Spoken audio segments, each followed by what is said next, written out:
Hello student, नए topic को हम डिस्कस करते हैं ग्लाइएक्सोम। स्टूडेंट, इससे पहले मैंने डिस्कस किया था पैराग्लिसोम जो कि माइक्रोबॉडीज़ था। ये ग्लाइएक्सोम जो है ना, ये माइक्रोबॉडीज़ है। तो स्टूडेंट, चलो स्टार्ट करते हैं ग्लाइएक्सोम को। ग्लाइएक्सोम क्या चीज़ है? ये भी माइक्रोबॉडीज़ है जो क्या होते हैं, गाल्जी बॉडी से विजिकल फॉर्म में रिलीज होते हैं।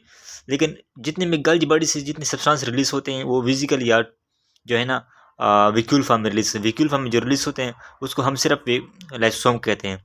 जो विजिकल फॉर्म में ज़्यादातर बॉडीज विजिकल फॉर्म में रिलीज होते हैं, जैसे ग्लाइएक्सोम एक्सोजीनियस सब्सटेंसेस एक्सोसाइटोसिस के थ्रू बाहर जाते हैं, या जो चीज़ें सेल वॉल की तरफ जाते हैं, जो चीज़ें सेल मेम्ब्रेन की तरफ जाते हैं, ये चीज़ें जो है ना ये विजिकल होते हैं, सब विजिकल होते हैं। लेकिन विजिकल में फिर डिफरेंट इसको फिर डिफ्रेंशिएट कैसे की जाते हैं कि ये जो है ना ये ग्लाइसोसोम है, या ये पैराग्लिसोम है, या ये एक्सोसाइटोसिस की प्रोसेस है, या ये सेल वॉल की सब्सटेंस है, या ये सेल मेम्ब्रेन की सब्सटेंस है। इसको हम डिफ्रेंशिएट करते हैं इनकी सिल्वर कंटेंट से, कि अगर उसमें क्या है उसके एंजाइम सिस्टम पर डिपेंड करता है। अगर उसमें एंजाइम सिस्टम फॉर एग्जाम्पल मैंने डिस्कस किया पैराग्लिसोम में, अगर उसमें वो एंजाइम सिस्टम है जो पेरोक्साइड को ब्रेक डाउन कर सके या फोटोस्पिरेशन कर सके, तो वो क्या है, मतलब हम ग्लाइकोलिक एसिड वगैरह हो तो वो पैराग्लिसोम है। अगर उसमें एंजाइम सिस्टम फॉर एग्जांपल क्या है, ग्लाइकोलिक एसिड है, ऑक्सीडेज है, कैटालिस्ट है, तो फिर ये ग्लाइएक्सोम है। और उसमें एंजाइम सिस्टम अगर हम फॉस्फोलिपिड क्या है सिनेब्रेन की है या सेलवाल की है, तो फिर वो सेलवाल सिनेब्रेन बनाएंगे। वो फिजिकल डिपेंड करता है उनकी इंटरसेलुलर सब्सटेंसेस पे कि उसमें एंजाइम और सिस्टम क्या चीज़ है। ये सब विजिकल होते हैं। अब हम डिस्कस करते हैं ग्लाइएक्सोम हो। ग्लाइएक्सोम है क्या चीज़ है? These are small subcellular bodies present only in plants. ये क्या चीज़ है? ये स्मॉल और सबसेलुलर बॉडीज है। सबसेलुलर मैंने जो है ना डिस्कस किया था पहले लेक्चर में। सबसेलुलर कहते हैं कि जब एक चीज़ दूसरी चीज़ से बनी हो, जब एक ऑर्गेनेल दूसरे ऑर्गेनेल से बने, फॉर एग्जांपल गाजी बॉडी से ही बने हैं, इसलिए हम कहते हैं सबसेलुलर बॉडी। ये स्मॉल होते हैं, सबसेलुलर बॉडीज होते हैं, ये ओनली प्लांट प्रेजेंट होते हैं। पैराग्लिसोम जो है ना ये प्रेजेंट होता है एनिमल में, प्लांट भी, लेकिन ग्लाइएक्सोम जो है ना ये सिर्फ प्लांट में प्रेजेंट होता है। अब हम जाते हैं डिस्कवरी की तरफ। पैराग्लिसोम जो है ना, ग्लाइएक्सोम जो है ना, ये लाइसोम जो है ना, ये सब डिड्यू ने डिस्कवर किए थे इन 1949 में। ये सब डिड्यू ने जो है ना डिस्कवर किए थे। दीज आर माइक्रोबॉडीज, ये माइक्रोबॉडीज है। ये पैराग्लिसोम ग्लाइएक्सोम जो है ना ये माइक्रोबॉडीज है। अब कुछ पॉइंट को हम डिस्कस करते हैं ग्लाइएक्सोम के। These are actually the vesicle of Golgi body, ये विजिकल होते हैं गाल्जी बॉडीज के। Contain glycolic acid, oxidase, catalase.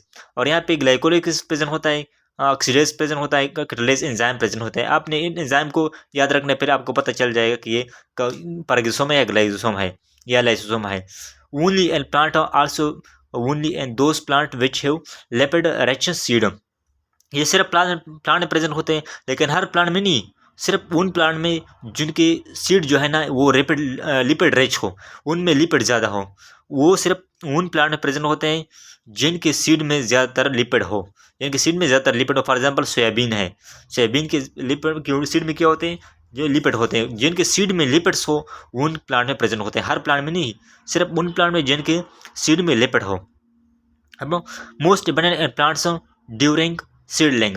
ये ग्लाइएक्सोम जो है ना ये कब प्लांट में ज़्यादा होते हैं, उस वक्त ये प्लांट में ज़्यादा होते हैं। उन प्लांट में किस जगह पर पाए जाते हैं, वो सीड में प्रेजेंट होते हैं। प्लांट में हर जगह पाए नहीं जाते, हर जगह पे नहीं होते हैं, ये सिर्फ सीड में प्रेजेंट होते हैं। और सीड में कब ज़्यादा प्रेजेंट होते हैं, जब प्लांट सीडलिंग के दौरान हो। सीडलिंग का मतलब क्या है कि जब प्लांट जो है ना इस सीड से जब वो तना बाहर निकलता है, मतलब सीड से जब प्लांट बनता है, उस दौरान वो ज़्यादा होता है। और क्यों ज़्यादा होता है वो हम डिस्कस करते हैं। उन most abundant in plants during seedling, seedling के दौरान मतलब जब सीड से जो है ना तना निकलता है बाहर ज़मीन, मगर आपने ज़मीन में जो है ना सीड को जो है ना रख दिया, तब जब वो क्या उसको वाटर मिलता है, जब कार्बन डाइऑक्साइड वगैरह जो मिनरल है उनको मिलता है, तो अब तब क्या करता है वो तना निकलता है। और तन निकलने को हम क्या कहते हैं, कि हम कहते हैं सीडलिंग। और सीडलिंग के दौरान ये मोस्ट एबंडेंट प्लांट में प्रेजेंट होता है। अब हम फंक्शन को है ना डिस्कस करते हैं।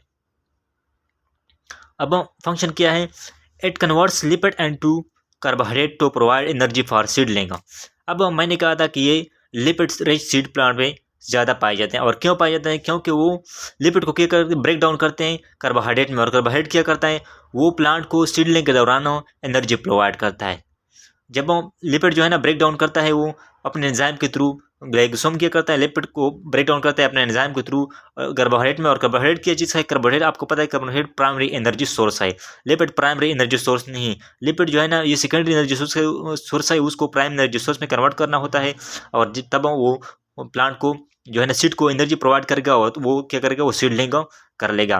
वो और क्या इसका फंक्शन क्या है, ब्रेक डाउन लिपिड, लिपिड को ब्रेक डाउन करता है कार्बोहाइड्रेट में, ये इसका मेन फंक्शन है। ग्लाइकोसोम का मेन फंक्शन क्या है, ये लिपिड को कन्वर्ट करता है कार्बोहाइड्रेट में, मतलब लिपिड के ब्रेक डाउन करता है, और अपने एंजाइम के थ्रू ये लिपिड के ब्रेक डाउन करता है। और ये ग्लाइकोसोम जो है ना ये परगसोम की तरह मेम्ब्रेनस है, ये इस पे सिंगल मेम्ब्रेन पाया जाता है। उम्मीद है स्टूडेंट आपको इस लेक्चर की समझ आ चुकी होगी। तो मजीद मेरे लेक्चर देखने के लिए मेरे चैनल को लाइक करें, सब्सक्राइब करें एंड शेयर करें। Thank you for watching.